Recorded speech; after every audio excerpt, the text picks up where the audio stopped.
Hello and welcome boys. आज हम लोग पढ़ने वाले हैं practical problems on determination of income and employment. ठीक है, कुछ प्रैक्टिकल प्रॉब्लम्स को हम लोग देखते हैं। ठीक है, चलिए फिर शुरू करते हैं इसको।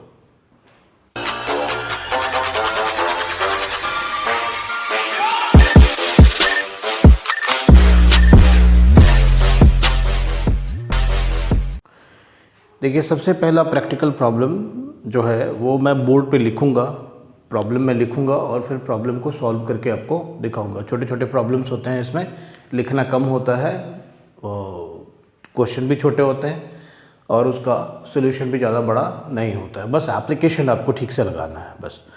देखिए, अगर मैं यहाँ पर एक क्वेश्चन लिखूँ, जैसे यहाँ पर मैं एक क्वेश्चन लिखता हूँ, पहला क्वेश्चन, ठीक है, पहला क्वेश्चन मैं लिखता हूँ। मान लीजिए the slope of the saving curve. Question कहता है कि द स्लोप, देखिए बोर्ड पे ये क्वेश्चन लिखा हुआ है, इस क्वेश्चन को समझने की कोशिश कीजिए, प्रश्न है क्या। ठीक है, उसके बाद इसके सोल्यूशन की तरफ हम लोग बढ़ेंगे। The question is the slope of the saving curve. तो सबसे पहले यहीं पर आपको अपने दिमाग को उठा के ले जाना है। जब भी slope of the saving curve बोलेगा तो हम बोलेंगे, हम क्या सोचेंगे, सेविंग कर्व का जो स्लोप होता है वो क्या होता है, एमपीएस होता है। ठीक है, सेविंग कर्व का जो भी स्लोप होता है उसको हम क्या बोलते हैं, एमपीएस बोलते हैं। लिखा हुआ है कि MPS in an economy is 0.1 and change in final income. Change in final income बोलता है कि भैया ये जो है हमारा, it was simple, change in final income यानी delta Y is equal to बोलता है ₹15,000 CRS। ठीक, और हमको क्या पूछ रहा है, चेंज इन इनिशियल इन्वेस्टमेंट, यानी आपको पूछ रहा है क्या, delta I is equal to what. समझ में आया क्वेश्चन? तो पहले प्रश्न को आपने समझा कि slope of the saving curve, जैसे ही slope of the saving curve यहीं पर हमको पिक करना है, that is what called MPS. जैसे सेविंग कर्व की जो स्लोप होती है ना, वो होती है एमपीएस, और जो कंजम्पशन कर्व की स्लोप होती है वो होती है एमपीसी। ठीक है, तो क्वेश्चन मान लीजिए यहाँ पर तो स्लोप ऑफ सेविंग कर्व दिया हुआ है, और अगर कहीं पर दिया हुआ स्लोप ऑफ कंजम्पशन कर्व, तो आपने क्या लेना है, एमपीसी लेना है। ठीक है, अब आपके पास में MPS, delta Y, delta I आपको निकालना है। एमपीएस और डेल्टा वाई दिया हुआ है, एमपीएस और डेल्टा वाई की मदद से आप क्या निकाल सकते हो, समझने की कोशिश करना है। एमपीएस और डेल्टा वाई की मदद से आप क्या निकाल सकते हैं। देखिए, आपको यहाँ से अपने फॉर्मूलों को थोड़ा सा क्या करना है, दिमाग में लाना है, दिमाग में फॉर्मूलों को दिमाग में लेके आना है। आपको सारे इंटर रिलेशंस याद होने चाहिए। तो एमपीएस और डेल्टा वाई ये दो दिए हुए हैं और डेल्टा आई निकालना है। मैं सोचूंगा यार डेल्टा वाई और डेल्टा आई का कॉम्बिनेशन तो कहीं पर है, डेल्टा वाई डेल्टा आई का कॉम्बिनेशन कहीं पे है, तो मेरे को कॉम्बिनेशन याद आ गया के, मेरे को याद आ गया K is equal to delta Y upon delta I. K माने क्या, इन्वेस्टमेंट मल्टीप्लायर, इन्वेस्टमेंट मल्टीप्लायर, तो मेरे को याद आ गया, इन्वेस्टमेंट मल्टीप्लायर मेरे को याद आ गया। अब मैंने देखा कि के का एक और फॉर्मूला होता है, और वो होता है 1/MPS, इन्वर्स रिलेशनशिप होता है के का एमपीएस के साथ। ये जो सेविंग का कर्व है, मार्जिनल प्रोपेंसिटी टू सेव के साथ इन्वर्स रिलेशनशिप होता है। तो अब मेरे पास ये दो चीज़ें आ गई, मेरे को डेल्टा आई निकालना है। तो डेल्टा आई का वाई के साथ मेरे पास गिवन क्या, डेल्टा वाई गिवन है, तो मैं सोचूंगा यार डेल्टा वाई के साथ आई कहाँ पर है, तो डेल्टा आई कहाँ पर है, तो मेरे को फटाक से दिमाग में आएगा कि अच्छा ये इन्वेस्टमेंट मल्टीप्लायर का तो फॉर्मूला है जहाँ पर K equal delta Y upon delta I होता है। फिर मैं कहूँगा के मेरे पास तो है ही नहीं, के कहाँ से निकालेंगे, तो फिर मेरी नज़र जाएगी एमपीएस के ऊपर कि एमपीएस तो 0.1 गिवन है, और हमको पता है कि के तीन फॉर्मूले होते हैं, K equal to delta Y upon delta I, K equal to 1/MPS, के इक्वल टू 1/1 माइनस एमपीसी, ये तीन फॉर्मूले होते हैं। तो चलो यार मैं इससे ना के निकाल सकता हूँ। तो अब आप यहाँ पर के निकालना शुरू करें, 1/0.1, के इक्वल टू 1/0.1, तो ये निकल जाएगा कितना, 10। के क्या निकल गया 10। अब आप इसी के को यहाँ पर के की वैल्यू को यहाँ पे डालें, 10 इक्वल टू डेल्टा वाई कितना है 15,000 और डेल्टा आई आ गया। अब आप delta I is equal to 15,000 divided by 10 करेंगे और ये आ जाएगा अपना 150 CR करोड़। देखा आपने मित्रों कितनी आसानी से मैंने क्वेश्चन को सॉल्व कर दिया। ठीक है, तो ये क्वेश्चन आपका सॉल्व हो गया। इस क्वेश्चन में ये कभी कभी 1 मार्कर में भी आएंगे, जैसे मान लो यहाँ पर मैंने क्या लिखा है फिलिप्स दिया हुआ है और आपके यहाँ पर ऑप्शंस होंगे, है ना, या फिलिप्स दिया हुआ कोई ऑप्शन नहीं होगा। तो कैलकुलेट करके, और ध्यान रखिए बोर्ड एग्जाम में कैलकुलेशन जरूर कीजिएगा, ये जरूर दिखाइएगा अपने वर्किंग को और तब इस आंसर पे पहुंचिएगा कि इसको डेल्टा इज इक्वल 150 CRS। अगर आप ये कैलकुलेशंस नहीं करेंगे तो यहाँ नहीं पहुँच पाएंगे। और ये कैलकुलेशन बहुत ही आसान है, सिखाने के लिए मैं बहुत ही स्लो, बहुत ही धीरे धीरे आपको बता रहा हूँ, बट अगर आपने इसकी प्रैक्टिस कर ली तो 2 सेकंड नहीं लगेंगे, 150 करोड़ सीधे निकाल देंगे आप, समझ गए, क्योंकि यहाँ से ये निकल जाएगा, 10 से डिवाइड कर देंगे, आ गया भाई। ठीक है, चलिए, तो ये प्रश्न समझ में आ गया। तो ये आपका क्वेश्चन नंबर 2 है। इस क्वेश्चन नंबर 2 में क्या सब गिवन है ध्यान दीजिएगा। आपको दिया हुआ है saving function. Saving function economy की कितनी है, s is equal to -10 0.20y है। तो आप यहाँ लिख दीजिए s is equal to -10 plus 0.20y। ठीक है, प्लान इन्वेस्टमेंट 100 करोड़ से, i इज इक्वल टू क्या है 100 CRS। अब क्या निकालना है, equilibrium level of income in the economy is, ये हो गया आपका गैप, ये तो ये 1 मार्कर क्वेश्चन होगा। अगर यहाँ गैप है तो इसका मतलब ये 1 मार्कर क्वेश्चन है। तो 2 चीज़ें आपको गिवन है, s equal to -10 plus 0.20y और i इक्वल टू 100 करोड़ आपकी गिवन है। सर आप मुझे ये बताइए, तो आपको the equilibrium level of income पूछ रहा है, क्या पूछ रहा है, the equilibrium level of income पूछ रहा है, ये ध्यान में रखिएगा। इक्विलिब्रियम लेवल की बात कर रहा है, इसकी बात कर रहा है, इक्विलिब्रियम लेवल ऑफ इनकम की बात कर रहा है। अब आपके पास में यहाँ 2 कंपोनेंट हैं, s है और i है। तो सर आपको पता है कि एट इक्विलिब्रियम, अगर इसका सोल्यूशन आप करें तो आपको पता है कि at equilibrium s is equal to i होता है। ठीक है, at equilibrium s is equal to i होता है। आपको पता है 2 इक्विलिब्रियम की कंडीशंस हैं, AD is equal to AS और S is equal to I। तो S is equal to I और S की वैल्यू कितनी है -10 प्लस 0.20y और I कितनी है 100 करोड़। बस इस फॉर्मूले को, इस इक्वेशन को आप डिराइव कर दीजिए फर्दर, तो आपका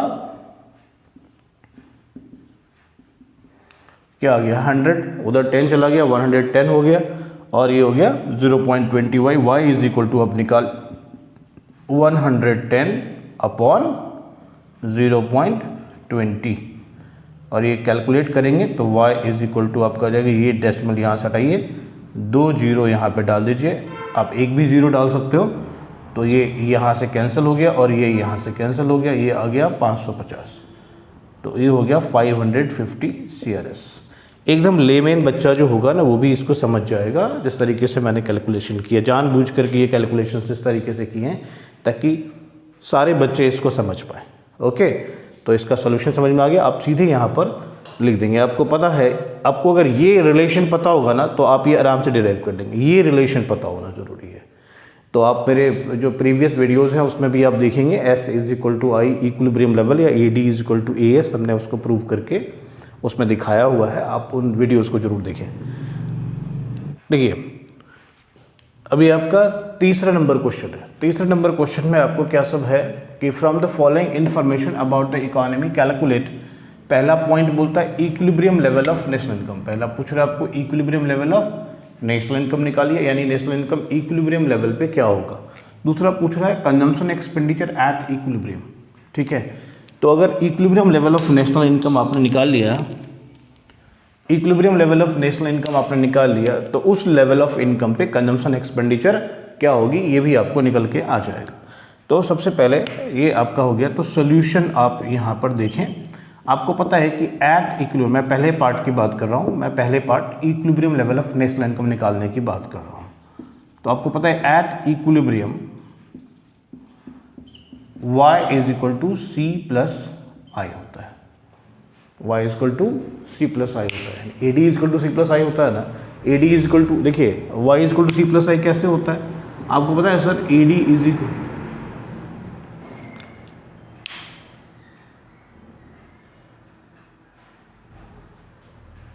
eight equilibrium y is equal to C plus I होता है। अच्छा ये कैसे y is equal to C plus I होता है, तो सर आपको मालूम है A D is equal to A S होता है जब इक्विलिब्रियम होती है तो, ठीक है। दो कंडीशन होते हैं इक्विलिब्रियम के, S is equal to I और A D is equal to A S.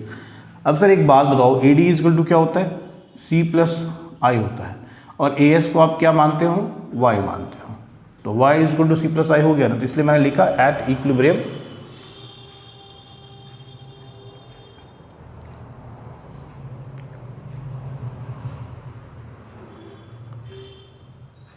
तो इसलिए मैंने लिखा y is equal to C plus I. Okay चलिए अब आगे बढ़ते हैं।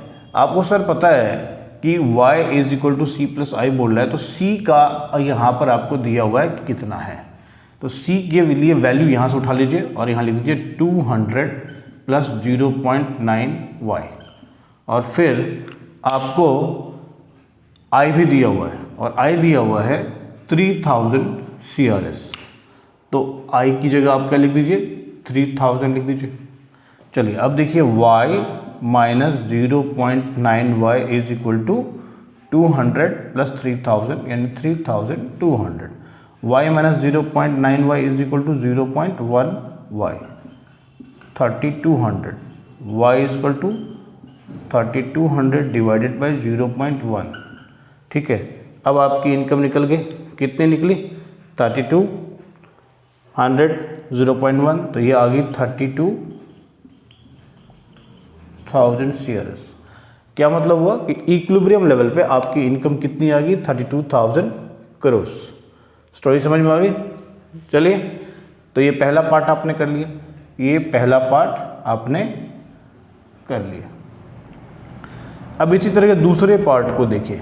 दूसरा पार्ट आपसे पूछ रहा है कि कंजम्पशन एक्सपेंडिचर इक्विलिब्रियम पे क्या होगी, कंजम्पशन एक्सपेंडिचर इक्विलिब्रियम पे क्या होगी। तो सर कंजम्पशन एक्सपेंडिचर के लिए C is equal to formula तो आप ये डेटा आपको दिया हुआ है 0.9y, तो यहाँ पर इक्विलिब्रियम जो इनकम है वो आपकी है 32,000 करोड़, ठीक है। तो आपका हो गया 200 प्लस इसको मल्टीप्लाई कर दीजिए 0.9 से 32,000 को, तो कितना होगा 9 2 ज़ा 18, 9 3 ज़ा 27 और 28, ठीक है 28,800, अलग 28,800 आपकी हो गई। समझ में आ गई बात। तो C इज इक्वल टू क्या हो गया 29,000 करोड़, यानी इक्विलिब्रियम पे आपकी कंजम्पशन कितनी होगी 29,000 करोड़ होगी। तो ये प्रश्न जो है 3 नंबर में आएगा और इसमें 2 पार्ट आपको करने हैं, कंजम्पशन एक्सपेंडिचर एट इक्विलिब्रियम और equilibrium level of national income. Equilibrium level of national income आपने ऐसे निकाला क्योंकि आपको पता है कि इक्विलिब्रियम लेवल पे y is equal to C plus I होता है। कैसे होता है, क्योंकि आपको एक कंडीशन पता है AD is equal to AS, at equilibrium AD is equal to AS, और आपको पता है कि AD is equal to C plus I होता है। इसका मतलब हो गया AS is equal to C plus I हो गया, और AS it means y national income, तो y is equal to C plus I हो गया इक्विलिब्रियम लेवल पे, ठीक है। आप इसको आप कैलकुलेट कर सकते हैं इस तरीके से फॉर्मूला यूज़ करके। ओके फाइन, तो ये तीसरा प्रश्न भी आपको समझ में आ गया। ऑलराइट, तो ये आपका चौथा क्वेश्चन है। इस चौथे क्वेश्चन के एलिमेंट्स को ज़्यादा ठीक से देखिए। In an economy S is equal to minus 0.50 plus 0.5, ये आपका सेविंग इक्वेशन है। Is the saving function and investment expenditure is 7,000 crore given है, ठीक है। आपको कैलकुलेट करने को क्या बोलता है, वेरी गुड, कैलकुलेट करने को बोलता है equilibrium level of national income. अब देखो सबसे पहली चीज़ जब तुमको निकालने को बोले और equilibrium level of national income बोलते, तो यहाँ पर S और I दिया हुआ है, तो सीधे अब तुमको लगाना है कि at equilibrium S is equal to I, ये इक्विलिब्रियम का कंडीशन है, S is equal to I। अब तुम्हारे पास क्या है, S है कितना -50 plus 0.5y is equal to I कितना है 7,000। बस यहाँ से तुम क्या करोगे, अपने 0.5y is equal to 7,000 plus 50 कर दिया, फिर y is equal to 7050 divided by 0.5, तो y इज इक्वल टू 0.5 है भाई, इसका सीधा डबल हो जाएगा, समझ में आ रही बात। 7050 डिवाइडेड बाय 0.5 है तो ये 14100 हो जाएगा। तो तुम्हारी इक्विलिब्रियम लेवल पे इनकम क्या आ गई, यानी पहला पार्ट जो है, जो तुम्हारा पहला क्वेश्चन था equilibrium level of national income, वो कंप्लीट हो गया। ठीक है, स्टोरी समझ में आ गई। 14100 ऐसे तुमको लिखना होगा CRS। ठीक, अब दूसरा पार्ट देखो, कहता है कंजम्पशन एक्सपेंडिचर एट इक्विलिब्रियम क्या है ना। तो इक्विलिब्रियम पे तुमको पता है कि at equilibrium y is equal to C plus I. ध्यान देना है तुमको, यहाँ पर तुम्हारे पास क्या क्या कॉम्पोनेंट्स है, तुम इधर उधर घूमना मत। तुम्हारे पास कॉम्पोनेंट्स क्या है, y हैं और i हैं। तो तुमको पता है कि इक्विलिब्रियम लेवल पे इस दोनों का इस्तेमाल करके, y और i का इस्तेमाल करके कंजम्पशन कैसे निकालना है। तो y और i का इस्तेमाल करके हमेशा याद रखना है कि इक्विलिब्रियम लेवल पे y is equal to C plus I होता है। कैसे होता है, पिछले क्वेश्चन में मैंने तुमको बताया है, तो ये बात तुमको ध्यान में रखनी है। अब इसी इक्वेशन को आगे बढ़ा दोगे तो ये हो जाएगा 14100 y, C निकालना। इन्वेस्टमेंट एक्सपेंडिचर तुम्हारी 7000 करोड़ से, जो ऑलरेडी गिवन है यहाँ पे गिवन है। तो फिर तुम इसी से क्या करोगे, C is equal to 14100 minus 7000, ये हो जाएगा 7100 CRS। यानी कि इक्विलिब्रियम पे जो कंजम्पशन एक्सपेंडिचर है वो कितनी है, 7100 CRS है। तो बच्चों इसी तरीके के क्वेश्चंस तुमको पूछे जाएंगे, घुमा फिरा करके क्वेश्चंस पूछे जाएंगे। ये जो 4 क्वेश्चन मैंने अभी बताए हैं, तुमको इन चारों क्वेश्चन को ठीक से अगर ग्रैब कर लोगे ना, तो ऐसा कोई प्रश्न नहीं होगा जो तुमसे होगा नहीं, समझ गए। और सारे रिलेशनशिप याद रखने हैं, जितने ये फॉर्मूले के रिलेशनशिप्स हैं ना, वो ध्यान पे रखने हैं कि MPC क्या होता है, MPS क्या होता है, 1/MPC जो रिलेशंस हैं वो थियरी में आएंगे, लेकिन यहाँ पर इसी टाइप के प्रैक्टिकल्स जो हैं आपको पूछे जाएंगे। तो बच्चों इस क्वेश्चन को देखो, ये तुम्हारा क्वेश्चन है, from the following data about an economy calculate equilibrium level of income. ये निकालना है तुमको, इक्विलिब्रियम लेवल ऑफ इनकम निकालना। ध्यान से देखना है, तुम्हारे पास ना दिया हुआ है मार्जिनल प्रोपेंसिटी टू कंज्यूम, तुम्हारे पास दिया हुआ ऑटोनोमस कंजम्पशन एक्सपेंडिचर, और तुम्हारे पास दिया हुआ इन्वेस्टमेंट एक्सपेंडिचर। अब तुमको गेम खेलना है, क्या खेलना है, गेम खेलना है। देखो मार्जिनल, जब इतने लंबे लंबे लिखे होते हो तो कई बार जो बच्चे होते हैं उनके दिमाग से ये मार्जिनल प्रोपेंसिटी टू कंज्यूम, अरे कुछ नहीं यार, ये MPC गिवन है, दिस इज MPC। और ऑटोनोमस कंजम्पशन एक्सपेंडिचर जैसे ही लंबा करके बोलता है ना, तुम्हारा बुद्धि जो है ना वहीं पे थोड़ा सा कहते हैं ना संकुचित हो जाता है। तो जब बुद्धि थोड़ी सी हिल जाती है तो तुमको यहाँ ऐसे नहीं करना है यार। तुम पढ़े लिखे हो, तुम 12वीं में पढ़ रहे हो, बोर्ड एग्जाम देने जा रहे हो, तो तुमको तो मालूम है, तुम समझदार हो गए हो। तो ऑटोनोमस कंजम्पशन एक्सपेंडिचर का मतलब ये दे दिया तुमको C बार, ठीक है। और इन्वेस्टमेंट एक्सपेंडिचर का मतलब ये तो I है ही। अब इनका इस्तेमाल करके मेरे को निकालना है equilibrium level of income, equilibrium level of income. अब मेरे दिमाग में क्या चलेगा, equilibrium level of income at equilibrium. मेरे दिमाग में क्या चलेगा, मैं कहूँगा at equilibrium y is equal to C plus I होता है। स्टोरी हम पहले बता चुके हैं, AD is equal to ES वाला, y is equal to C plus I होता है। अच्छा चलो यार, अब मेरे को C निकालना है और I तो मेरे पास है ही। तो C निकालने के लिए क्या करना है यार, C के लिए मेरे पास कुछ दिया हुआ है क्या, हाँ भाई दिया हुआ है, क्यों नहीं दिया हुआ है। C निकालने के लिए तुम्हारे पास है फॉर्मूला, क्या होता है तुम्हारे पास, होता है C बार प्लस BY, ऐसा लिखते हो ना तुम, BY, B माने MPC, ठीक है ना, B माने B here stands for B is what your MPC, B is what your MPC। तो C बार तुमको दिया हुआ है, यानी C बार मतलब ऑटोनोमस एक्सपेंडिचर दिया हुआ है 300 प्लस B भी दिया हुआ है यार 0.5 दिया हुआ है, वेरी गुड 0.5y। तो C इज इक्वल टू निकल गया।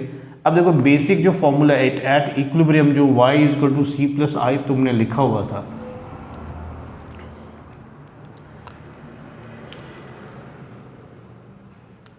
बेसिक फॉर्मूला जो तुमने y is equal to C plus I लिखा हुआ था, अब उसमें इस वैल्यू को पुट कर दो, पुटिंग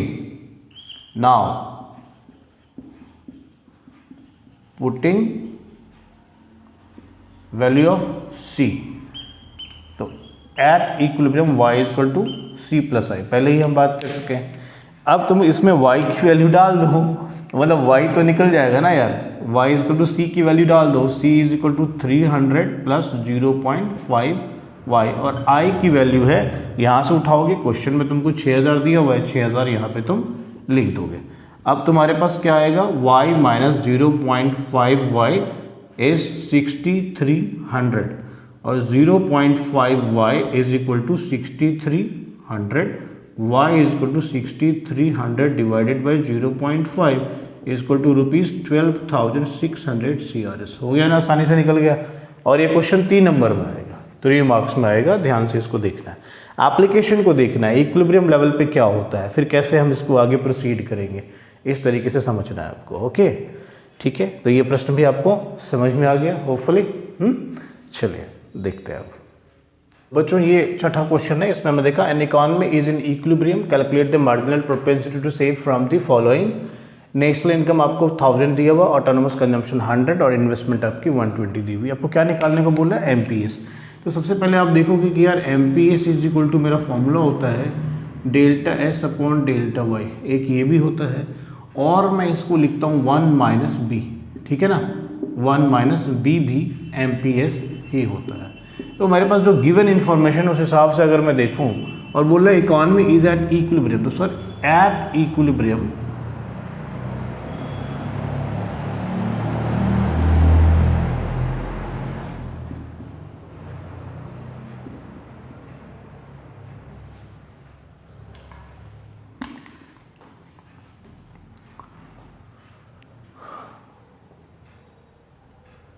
देखो तुम्हारे मन में क्या क्या सवाल उठेंगे जब ये प्रश्न आएगा, तो तुमको एमपीएस निकालना। जैसे एमपीएस बोलेगा ना, तुम्हारे दिमाग में सीधे से एक फॉर्मूला आएगा delta S upon delta Y, ये आएगा। लेकिन बेटा यहाँ पर ना delta S upon delta Y की आवश्यकता नहीं है। क्यों नहीं है, क्योंकि तुमको यहाँ एट इक्विलिब्रियम दिया हुआ है, तुमको ना एस पता है ना चेंज इन वाई पता है, ना एस पता है चेंज इन, ना चेंज इन वाई पता है, कुछ पता ही नहीं। तो ये तो दोनों वेरिएबल तुमको मालूम ही नहीं है, इसलिए ये फॉर्मूला अप्लाई होगा ही नहीं। ठीक, तो इक्विलिब्रियम पे देखोगे तुम, इक्विलिब्रियम पे क्या होता है, S is equal to I होता है, ये बात मालूम, एस इज इक्वल टू आई। देखो इस फॉर्मूले, इसमें क्या करोगे, तुमको इक्विलिब्रियम की बात करें, सबसे पहले सेविंग, इन्वेस्टमेंट और सेविंग प्रोपेंसिटी टू सेव पूछ रहा है। तो प्रोपेंसिटी टू सेव पता होने के लिए तुमको क्या करना चाहिए, जब तुमको ये फॉर्मूला अप्लाई ही नहीं होगा, क्योंकि ना तुम्हारी चेंज इन सेविंग है ना चेंज इन इनकम तुम्हारे पास में गिवन है, तो ये फॉर्मूला अप्लाई होगा ही नहीं। तो फिर दूसरा फॉर्मूला क्या अप्लाई हो सकता है, तो यार मैं सेविंग इक्वेशन वाला फॉर्मूला तो अप्लाई कर सकता हूँ, माइनस सी बार प्लस 1 माइनस बी वाई, ये वाला फॉर्मूला मैं यूज़ कर सकता हूँ। क्योंकि ये 1 माइनस बी जो है, ये जो 1 माइनस बी है, यही तो हमारी एमपीएस होती है ना, ये एमपीएस। तो ये वाला फॉर्मूला मैं यूज़ कर सकता हूँ, लेकिन इसके लिए मेरे को एस चाहिए। तो पता है यार, क्वेश्चन में बोला हुआ इकॉनमी इक्विलिब्रियम पे है, तो at equilibrium S is equal to I होता है। इसका इंप्लाइज क्या होगा, आई तुम्हारी क्या है, आई तुम्हारी क्या है 120, तो एस इज इक्वल टू कितना हो गया, 120 हो गया। ठीक है, अब इसको यहाँ से उठाओ और इस फॉर्मूले में डालो, 120 इज इक्वल टू माइनस सी बार। सी बार पहले से ऑटोनोमस कंजम्पशन है, तो तुमको पता ही है, ये सी बार है, ये नेशनल इनकम है, ये वाई है, ये इन्वेस्टमेंट है, ये क्या है, आई है, सब पता चल गया हमको। माइनस सी बार, तो ये माइनस कितना हो गया, 100 हो गया, plus 1 minus B Y, 1 minus B तो तुमको निकालना ही है, और वाई कितनी है, 1000 है। बहुत अच्छी बात है, 120 है ना, 120 प्लस 100, 120 प्लस 100, 1 माइनस बी, और ये हो गया 1000, 1 माइनस बी, और ये हो गया 120 प्लस 100 कितना हो गया, 220 बट्टा 1000। अब कैलकुलेट कर दो यार, 1 माइनस बी, अब यहाँ पर मैं इसको एमपीएस लिख देता हूँ, पहले ही बता चुका हूँ। इसको अब तुम कैलकुलेट करोगे तो तुम्हारा कितना आएगा यार, ये कैंसिल 22 बट्टा 100 हो गया, तो 0.22 एमपीएस तुम्हारी कितनी हो गई, 0.22 तुम्हारी क्या हो गई, एमपीएस हो गई। अंडरस्टूड, बात समझ में आ गई, स्टोरी समझ में आ गई ना, एमपीएस इक्वल टू 0.22 तुम्हारी हो गई। ऑलराइट, तो देखा तुमने इस प्रश्न में किस तरीके से चीज़ों को घुमाया गया हुआ है और किस तरीके से तुमको चीज़ों को फाइंड आउट करना है। ठीक है,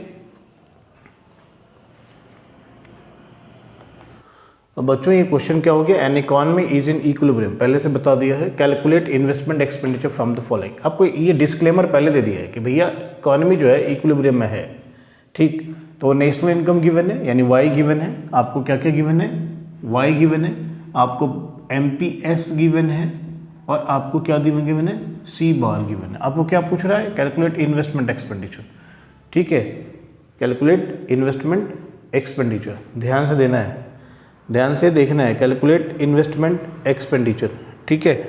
और इक्विलिब्रियम पे आपको अभी भी सिखाया है मैंने, एट इक्विलिब्रियम, यहाँ पर जो कंपोनेंट्स दिए हुए हैं उन कंपोनेंट्स की मदद से आप क्या निकाल सकते हो सर, एट इक्विलिब्रियम आपको इन्वेस्टमेंट एक्सपेंडिचर पूछ रहा है, at equilibrium S is equal to होता है I, यानी मित्रों अगर S निकल के आ जाए तो तुम्हारी I निकल गई, तो तुम S देखो, S क्या होता है, S होता है -C bar plus, at equilibrium क्या होता है, S is equal to I होता है, और तुमको S का फॉर्मूला क्या आ रहा है, -C बार प्लस 1 - BY।